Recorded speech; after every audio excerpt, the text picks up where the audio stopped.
Баршаңызға сәлем. Бүгін осындай жұп-жұмсақ воздушный ватрушки пісіреміз. Ең алдымен жылы сүтімізге қант пен ашытқыны салып 15 минутқа түндіріп қоямыз.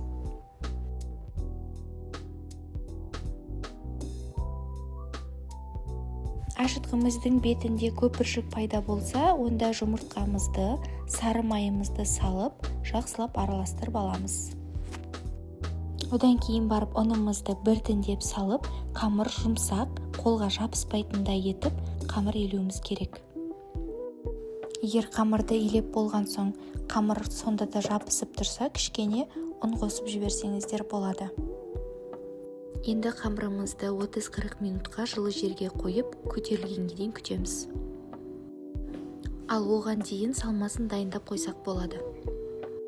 Әдісімізға сүзбені, қант, жұмыртқа, ванилин және де бір ас қасық қаймақты салып, барлығын бірге блендерлеп аламыз.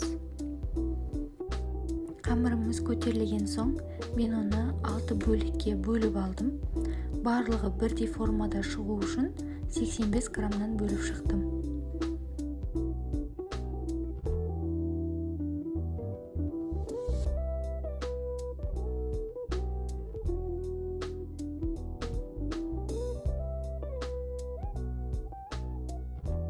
Бөлінген қамырларымызды противенге қойып, тағы да 30 минутқа қоюымыз керек, көтерілгенге дейін. Көтерілген қамырымыздың ортасын тесіп, салмамызды салып шығамыз. Және де мен салмасына малина салдым. Қалауыңыз бойынша кез келген затты салсаңыздар болады. Алдын ала қызып тұрған пешімізге 25-30 минутқа пісіріп аламыз. Рецепт ұнаса, маған тіркеліп кетіңіздер.